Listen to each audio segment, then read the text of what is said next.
А мне было интересно, Баир Дугаров о Гасариаде. И знаете, что они сказали? Что сказала нейросеть? Что? Что вы прекрасный переводчик. Я была в шоке. А как понять переводчик? Переводы ГСР вы делаете. И это я просто в шоке. Ну, я пока еще не публиковал. У меня есть перевод. Серьезно? Сначала, но я то есть они почувствовала, что ли, она? Я только... И у меня есть... Не, ну вы же исследователь Гасариада, но не переводчик. Нет, ага. Здравствуйте, уважаемые друзья. Мы сегодня находимся с вами в арт-резиденции HipHub. Разговор сегодня будет с народным поэтом Бурятии, кандидатом исторических наук, доктором филологических наук, человеком, которого знает, наверное, вся Бурятия, человек, который во многом его стихи определили, ну вот для меня лично, любовь к поэзии через строки Баира Дугарова. Баир Дугаров. Баир Санович, очень рада вас видеть. Да, взаимно. И вот тема, которая на самом деле у нас сегодня, это наследие Гасариады. И вот такой первый вопрос. ГСР. Кто для вас ГСР? ГСР – это, наверное, для меня как бурят-монгола и потомка Великой Степи, ГСР для меня – это особый знак нашей древности, нашей культуры традиционной и нашей вселенной духовной.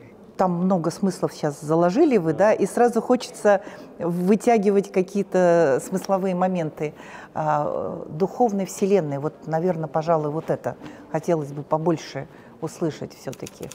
Конечно, Гасариада, она возникла из нашей традиции, народной, устно-поэтической традиции, и связанные со временем и с письменной традицией. Поэтому Гасариада, если говорить в целом, это как чудесный синтез сказительского слова, устного, и зафиксированного в письменном виде, то есть письменной традиции. Это характерно в целом для Гасариада монгольских народов, поскольку у монгольских народов письменность, вы знаете, в отличие от многих и многих, она является письменноносной народом, этносом.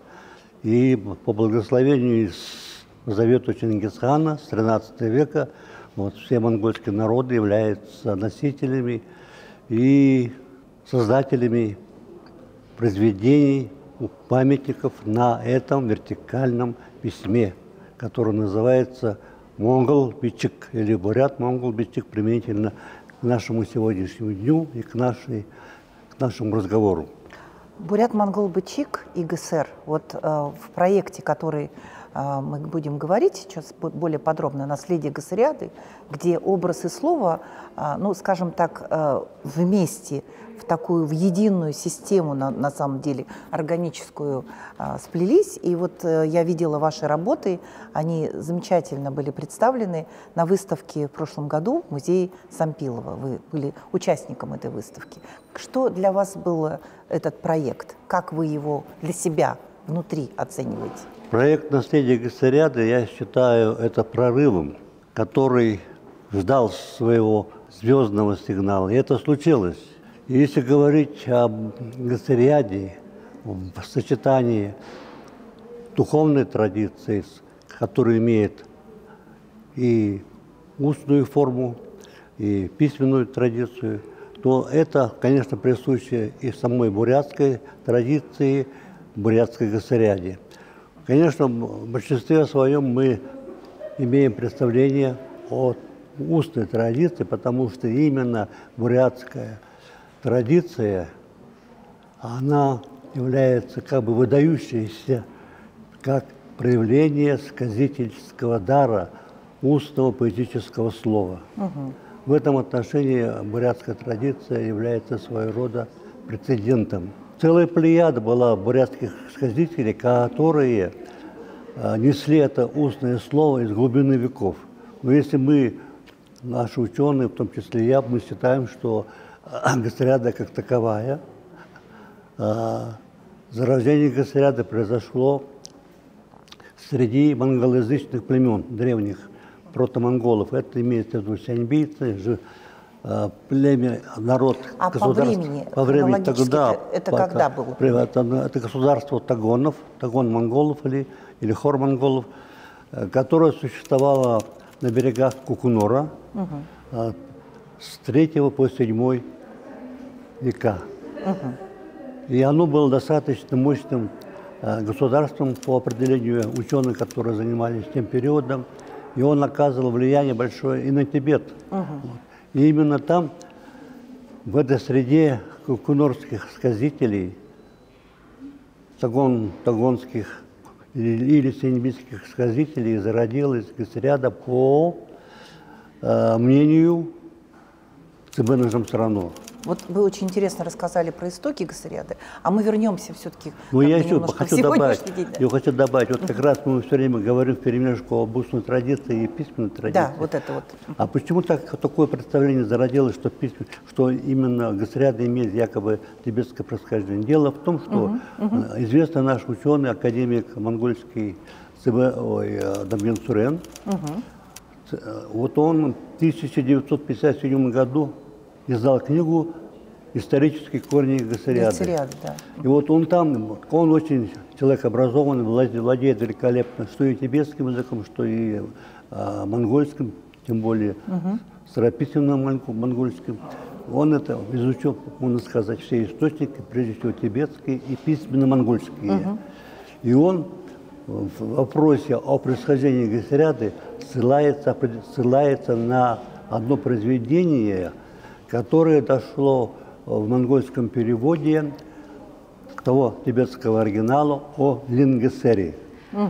И автором там, в колофоне указано, что автором его является или считается тибетский тантрист Лама из школы Неймапа Чойбеп, живший в XI веке. Вот. И поэтому заключил на этом основании Дамьен Сурен, что гасыряда как таковая появилась именно в Тибете. Но здесь надо сделать поправку. Устная версия, устная традиция предшествует письменной. Ну да. Вот.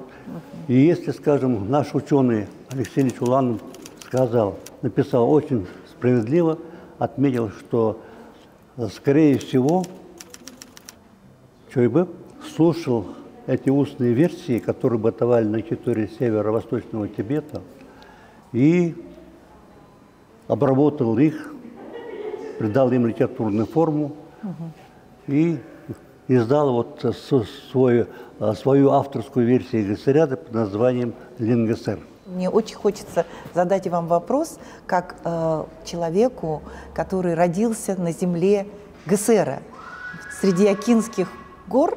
И вот тот рассказ про Лобсана Доржиева и иллюстрации к гасыряде, который он сделал в храме Гесера, это только ваш первоисточник, и больше никто об этом не рассказывает. Вот, пожалуйста, можете рассказать об иллюстрациях Гесеру именно Лобсана Доржиева?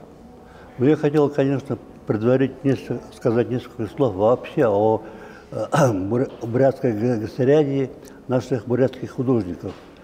Вообще это является даже своего рода культурным феноменом. Дело в том, что насколько я разбираюсь и осведомлен, как представляется национальный эпос в тех или иных национальных традициях, да, и прежде всего основной эпос как гасыряда, то у бурята в этом отношении действительно выглядит очень хорошо и даже образцово. Потому что у нас гасыряда такая оказалась подхваченная талантами таких больших художников, как прежде всего в графике, как Александра Сахаровская и другие поколения, и затем более молодое поколение. Это в живописи у Чингиза Шанхорова.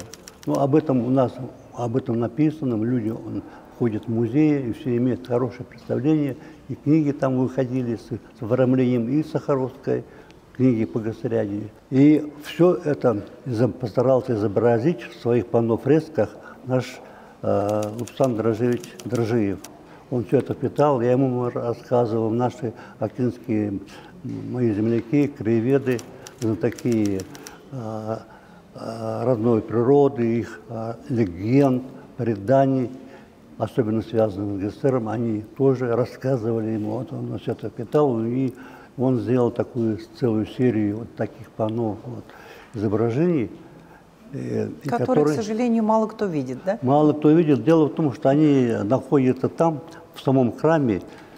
И вот уже, между прочим, это было в 1995 году открытие храма ГССР, вот вместе с этими работами Лусана Дрожжиева, уже проходит почти ровным счетом 30 лет.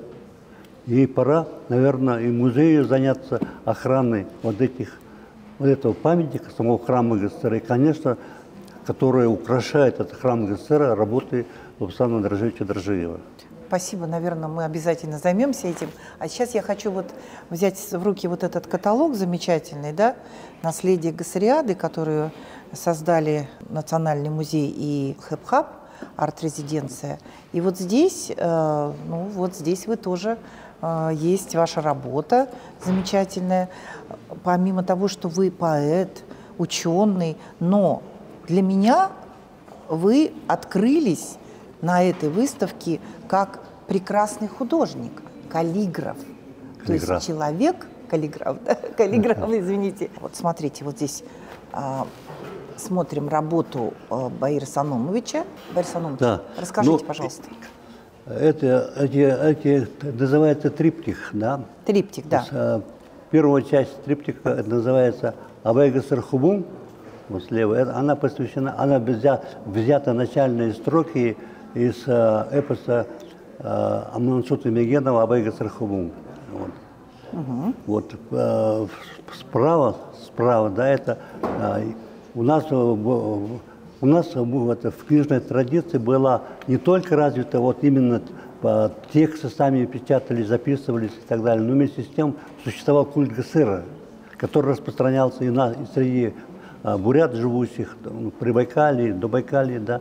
Вот. И существовал специально такой жанр ГССР-сан, то есть восхваление ГССР, культа ГССР, да. И вот один из таких вот этих маленьких обрядовых сборничков или листов, текстов я обнаружил у себя на родине в Акинском районе, в Орлике. Вот, в одной семье, которых очень бережно хранил вот, маленькие разные произведения, что на тибетском языке и на вертикальной монгольской письменности. И вот текст оттуда я взял, вот он завершает вот это. Собственно говоря, написали его, да? Да. А вот посередке как раз это мое авторское стихотворение, называется «Абай ГССР Хан». А может быть, вы прочтете это стихотворение? Номин тенгары эсэгте, нарангуа эхте, Байгал хуханамате, бурынхан аргыл сыргыте, арыт тумыне сулды балықсын, Абай ГССР Богдахан мане. Вот перевод не нуждается, я думаю, он очень похож на бурятский язык с монгольской вертикальной ностей.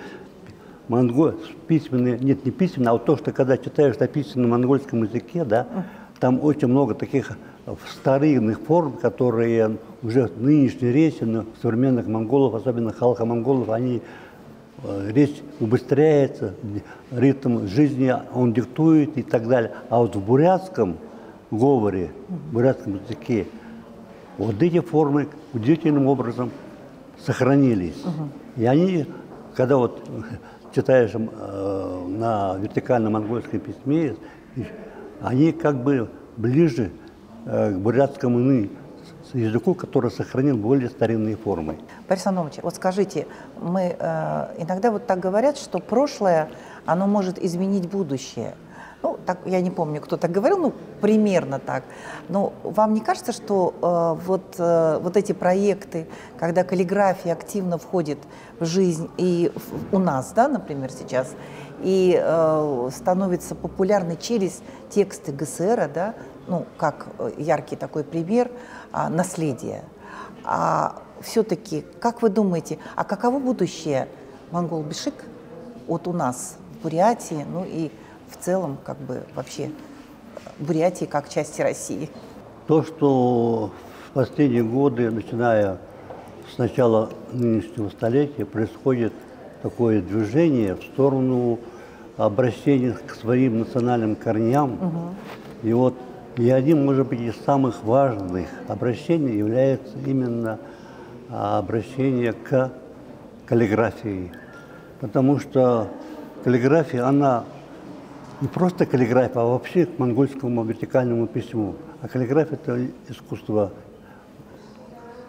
писания, скажем, на этом интересном вертикальном письме. И вот этот, дело в том, что мы, конечно, вы знаем, что случилось у нас в 30-х годах и так далее, все это ушло в прошлое, но вместе с тем